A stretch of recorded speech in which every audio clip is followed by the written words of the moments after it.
অঞ্চল কমিটির নেতা নন্দগোপাল মণ্ডল আমাদের মধ্যে উপস্থিত রয়েছেন, আমাদের অভিভাবক এবং পঞ্চায়েত সমিতির সহসভাপতি আমাদের অঞ্চলের নেতা জনাব মেহেদি হাসান মহাশয়। কিছুক্ষণ আগে বিস্তারিত ভাবে বললেন দক্ষ প্রশাসক অধুনা আপনাদের গ্রাম পঞ্চায়েতের প্রধান বর্তমান উপপ্রধান নজিবুর রহমান। অঞ্চল কমিটির এক ঝাঁক নেতৃত্ব রয়েছেন, আলাদা করে কাউকে অ্যাড্রেস করছি না, এবং যারা দীর্ঘক্ষণ ধরে সেই সন্ধ্যের পর থেকে আমাদের নেতাদের কথা শুনছেন, আপনারা সকলকে হার্দিক অভিনন্দন জানিয়ে আগামী 1 জুন ভারতবর্ষের লোকসভা নির্বাচন উপলক্ষে আমাদের প্রার্থী তৃণমূল কংগ্রেসের প্রার্থী হাজী শেখ নুরুল ইসলামের সমর্থনে 2-4 কথা বলবার চেষ্টা করছি। আমার স্মৃতি যদি আমার সঙ্গে বেঈমানি না করে, নারকেল গাছ কন্যার নারকেল গাছটা বোধহয় নেই। 1997 সালে এখানে আমরা একটা সভা করেছিলাম। তখন সিপিএমের সূর্য তখন মধ্য গগনে। এই জায়গায় সৈদার ভাই বেঁচেছিলেন। তখন বিদ্যুতের লাইন এই গ্রামে আসেনি।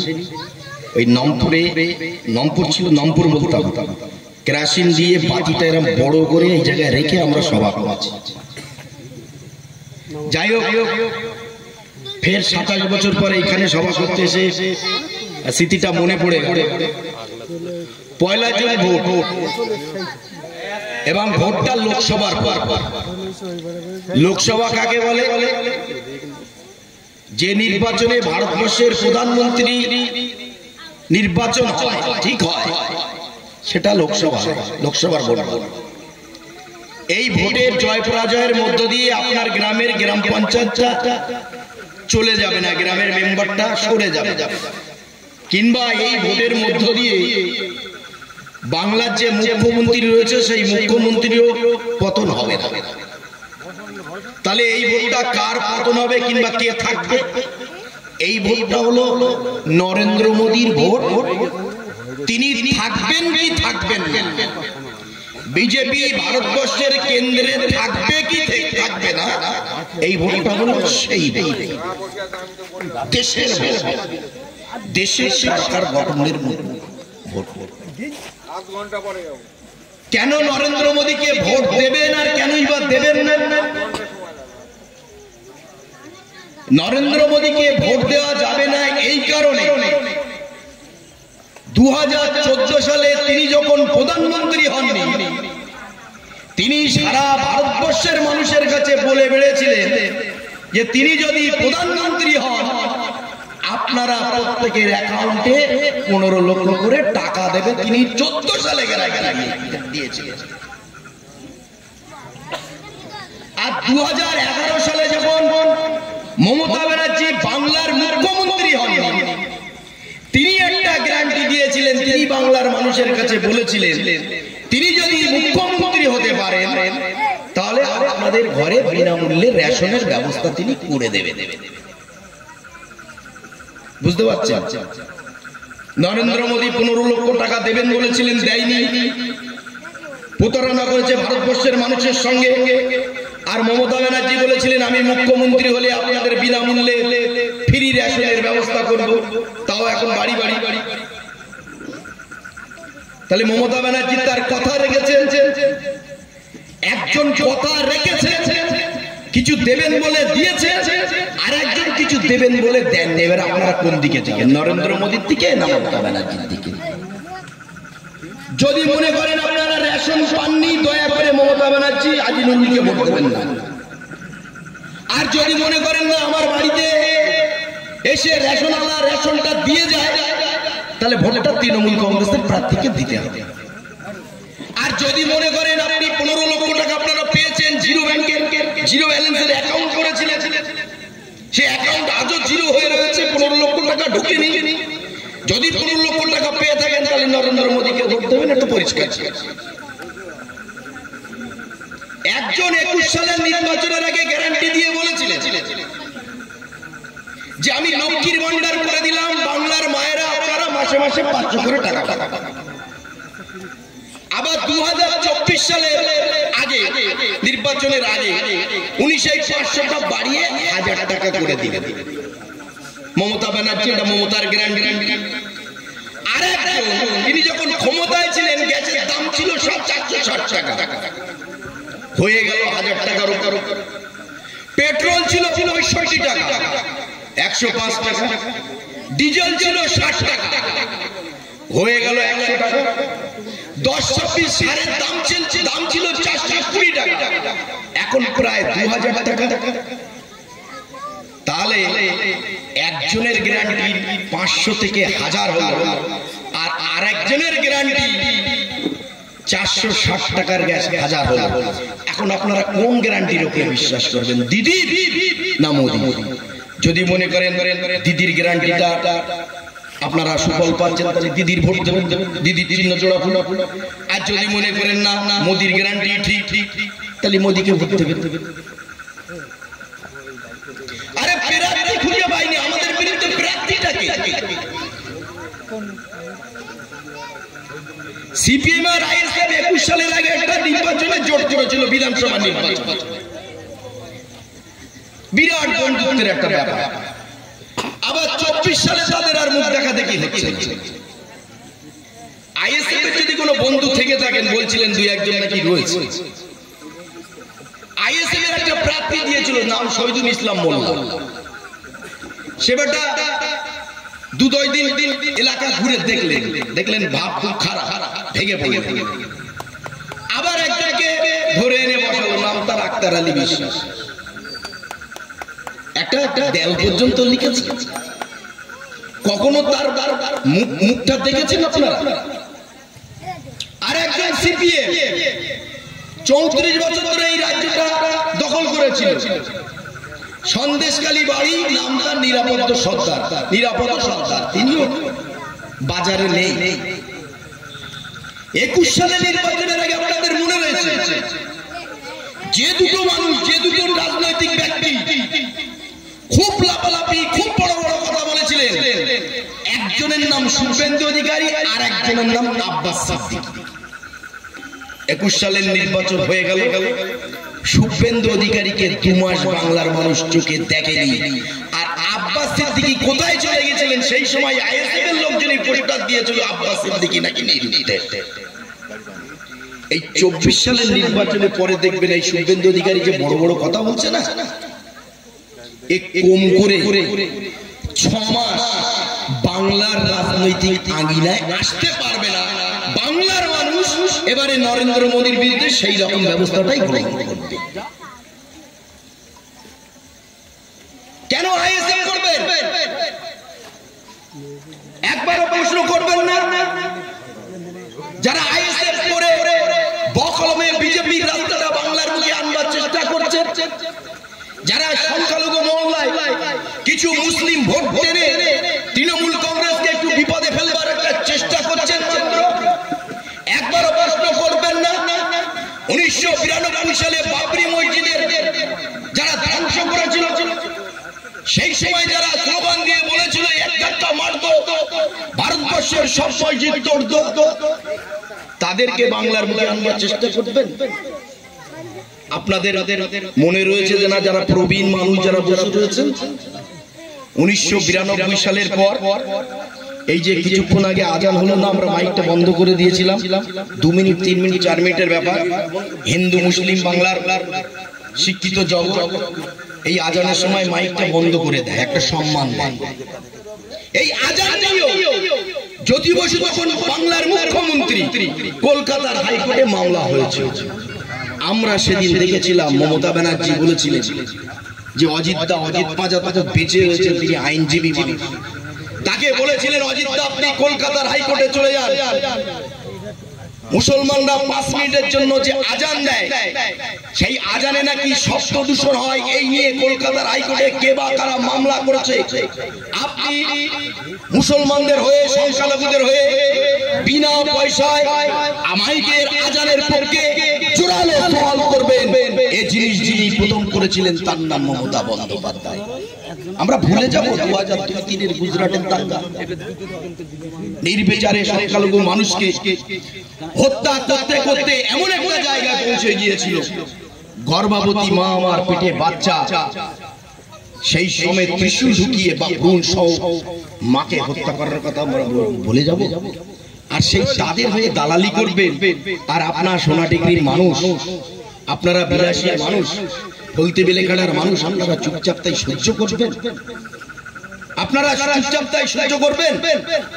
একবার প্রশ্ন করবেন না এ বাংলায় সহিষ্ণুতার বাংলা, এ বাংলায় সংস্কৃতির বাংলা, এ বাংলায় মোহাম্মদ আলী যে পার্কে দুর্গাপুজো বিখ্যাত, এ বাংলায় কলকাতার একটা রেড রোড রয়েছে, সেই রেড রোডে যেমন নামাজও হয়, আবার সেই রেড রোডে দুর্গাপূজার কার্নিভাল হয়।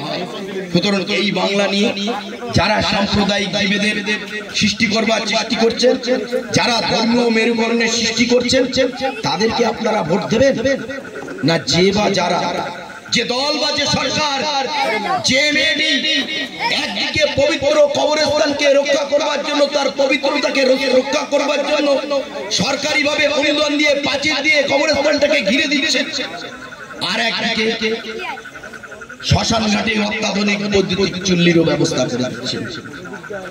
এ হলো সেই সরকার, এ হলো সেই মমতা ব্যানার্জি। একদিকে যেমন ধর্মপ্রাণ ইমাম মুয়াজ্জিনদের ভাতার ব্যবস্থা করে দিয়েছেন, অন্যদিকে মন্দিরে যারা পুজো করে পুরোহিত, তাদেরকেও ভাতার ব্যবস্থা করে দিচ্ছেন। এই যে সম্প্রীতি, এই যে মেলবন্ধন, এই যে কৃষ্টি, এই যে কালচার, এটাকে ভেঙে যারা তছনছ করে দিতে চায়, তাদেরকে আপনারা ভোট দেবেন? আইএসএফ এর বন্ধুদের বলবেন না কোথায় ছিলেন তোমাদের আব্বাস সিদ্দিকী, নওশাদ সিদ্দিকীরা? এই গতকালও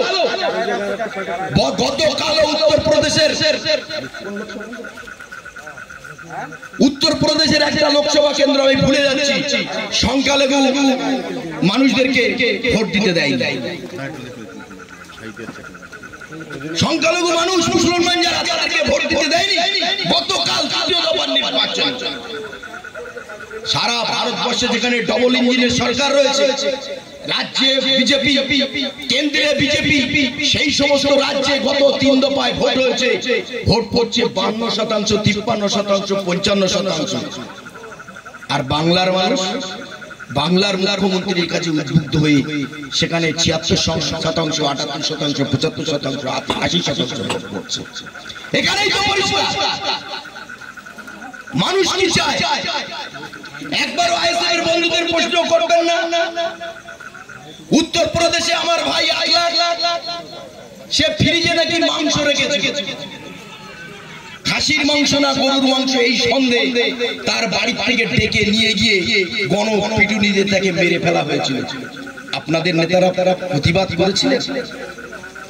আমার ভাই ঝাড়খণ্ডের তাবারেজ আনসারী, তাকে চুরির গায়ে মারতে মারতে মেরেই ফেলে দিল, এবং সারা ভারতবর্ষের মানুষের কাছে ফেসবুক লাইভের মাধ্যমে সেটা আবার দেখানো হলো। প্রতিবাদ করেছিলেন আপনারা? আমার মালদার আর এক ভাই আফরাজুল, সে নাকি ভিন রাজ্যে গিয়ে প্রেম করেছিল একটা ভিন ধর্মীয় মেয়ের সঙ্গে। এই অপরাধে তাকে ফেসবুক লাইভ করে তরোয়াল দিয়ে তার দেহটা ক্ষত বিক্ষত করে দিল। এইরকম অসংখ্য সংখ্যালঘুদের উপরে অত্যাচার যারা করেছে, আর সেই সংখ্যালঘু মানুষ হয়ে আপনারা বকলমে বিজেপিকে বাংলার বুকে আনবার জন্য সুবিধা করে দিচ্ছেন। প্রতিবাদ হবে না? প্রতিবাদ হবে না? কি সুন্দর ব্যবস্থা! এই ব্যবস্থা কি আপনারা ভেঙে দিতে চান? একটা সময় ছিল আপনারা গ্রাম থেকে নিয়ে থলে নিয়ে প্যাকেট দিয়ে আপনারা রেশনের দোকানে যেতেন। আজকে রেশন হলো আপনার বাড়ির পাশে বলছে কই গো আপনার রেশনটা নিয়ে যাও। এই ব্যবস্থা যারা ভেঙে দিতে চায় তাদেরকে ভোট দেবেন না এই ব্যবস্থার যারা উন্নয়ন সাধন করতে চায় তাদেরকে ভোট দেবেন? একটা সময় ছিল মেয়ে সন্তান যখন বড় বড় 5 এ 6 এ 7 এ উঠতো, তখন মা বাবারা অশেষ চিন্তার মধ্যে পড়ে যেত, কি করে আমার ওই মেয়েটাকে বিয়ে দেবো, কি করে তাকে পর ঘরে করে দেবো, এই চিন্তায় তারা ব্যাকুল হয়ে উঠতেন। কিন্তু এখন চিন্তা করেন না এই কারণে আপনার মেয়ে পর ঘরে ব্যবস্থা করবার জন্য ঠিক যতটুকু দায়িত্ব আপনি পালন করছেন বাবা মা হিসেবে। আর মমতা ব্যানার্জি বলছেন আমিও রাজ্যের সরকার, আমার ঘরের একটা মেয়ে সে বিবাহ হয়ে যাবে, পরের সংসারে চলে যাবে, সেই বাবা মায়ের পাশে দাঁড়ানো আমারও নৈতিক দায়িত্ব রয়েছে। তাই তো মমতা ব্যানার্জি রূপশ্রী প্রকল্পের মধ্য দিয়ে 25,000 টাকা ব্যবস্থা করবে। একটা সময় ছিল মেয়েরা যখন হাই স্কুলে যেতেন তাদেরকে আর মাধ্যমিক দেওয়ার কথা বাবা মা চিন্তা করতেন না, কারণ তাদেরকে বিয়ে দিতে হবে। কিন্তু এখন সময়টা বদলেছে। এখন কোন বাবা মা অতি গরিব থেকে গরিব বাবা মা, খেলাওয়ালা, ভ্যানওয়ালা, ফুটওয়ালা, রিকশাওয়ালা, কোন বাবা মা এই চিন্তা করেন না। কারণ তিনি জানেন যে আমার মেয়ে পড়ুক না, আমার সরকারটা তো আমার পাশে রয়েছে। কন্যাশ্রী প্রকল্পের মাধ্যমে যে টাকা আমি দেবো, যে টাকা আমি পাবো, সেই টাকা দিয়ে আমি আমার মেয়েকে পড়াশোনা চালাবো। আপনার সন্তান গরিব ঘর, গরিব মানুষ, আপনি আপনার সন্তানের হাত ফুটো হয়ে গেছে,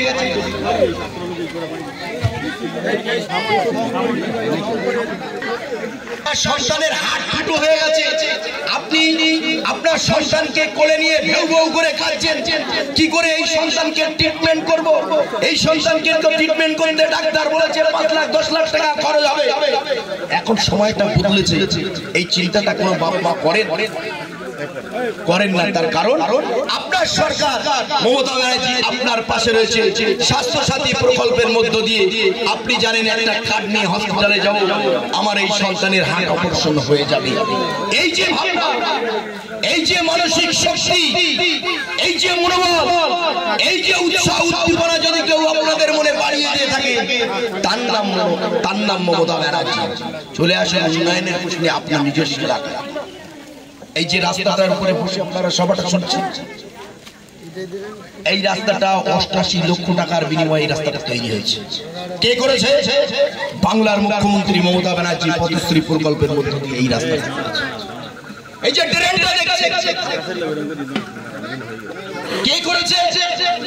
মমতা ব্যানার্জি।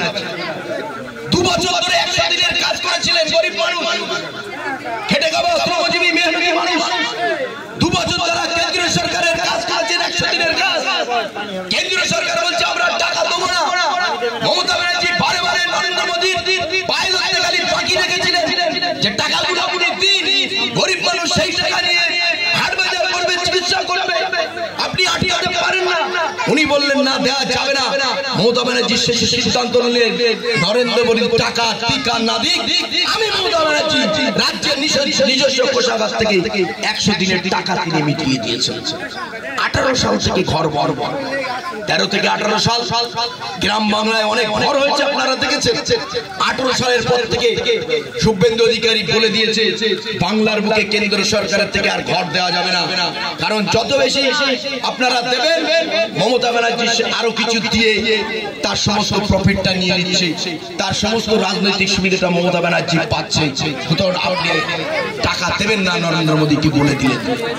18 সাল থেকে 24 সাল ঘর বন্ধ। কিছুদিন আগে মমতা ব্যানার্জি ঘোষণা করেছেন নরেন্দ্র মোদী তোমার দরকার নেই, তোমার টাকা, তোমার ঘর বাংলার দরকার নেই। আমি বাংলার মুখ্যমন্ত্রী, আমি বাংলার মানুষের কাছে কথা দিচ্ছি, কেন্দ্র সরকার ঘর না দিক, আমি মমতা ব্যানার্জি আগামী দিনে বাংলার মধ্যে আবার নতুন করে ঘরগুলো চালু করে দেবো। শুরু হয়ে গেছে 100 দিনের কাজ বন্ধ। মমতা ব্যানার্জি বলেছেন এটা তো কেন্দ্রের প্রকল্প, তবু আমি রাজ্যের মুখ্যমন্ত্রী, রাজ্যের মানুষের কাছে আমি দায়বদ্ধ।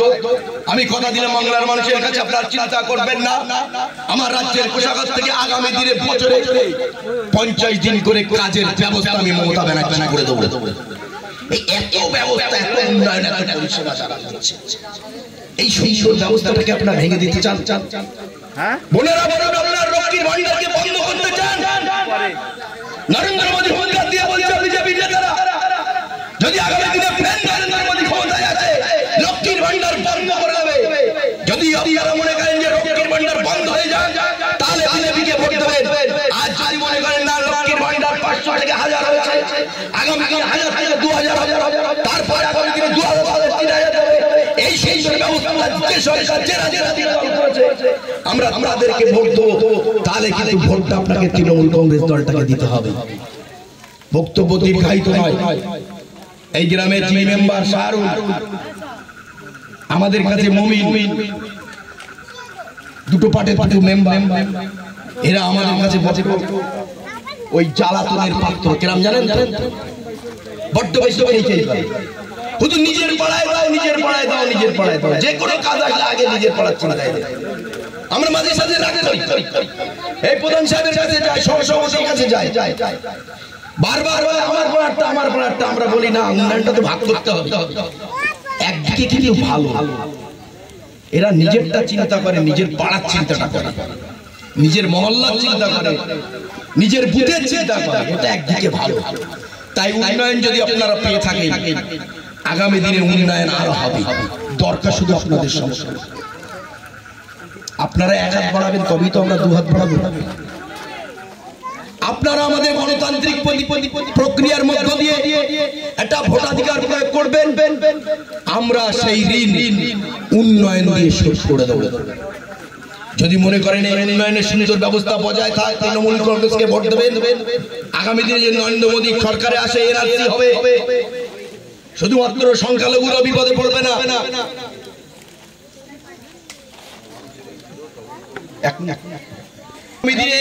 আপনি কি খাবেন, আপনি কি পড়বেন, কিভাবে ধর্মীয় উৎসব পালন করবেন, আপনার আচার আচরণ কিরকম হবে, আপনি কিভাবে ব্যবসা করবেন, কোন জায়গায় ব্যবসা করবেন, সবকিছু ঠিক করবে এই নরেন্দ্র মোদী সরকার। তাই সাবধান হয়ে যান, ভোট বিভাজন নয়, সব ভোট হাজী নুরুল সাহেবকে দিয়ে এই থেকে সবচেয়ে বেশি করে আপনার হাজী নুরুলকে পার্লামেন্টে পাঠাবেন। সবাইকে ধন্যবাদ জানিয়ে আমি আমার বক্তব্য শেষ করলাম। জয় বন্দে মাতরম, তৃণমূল কংগ্রেস জিন্দাবাদ, মমতা ব্যানার্জি জিন্দাবাদ।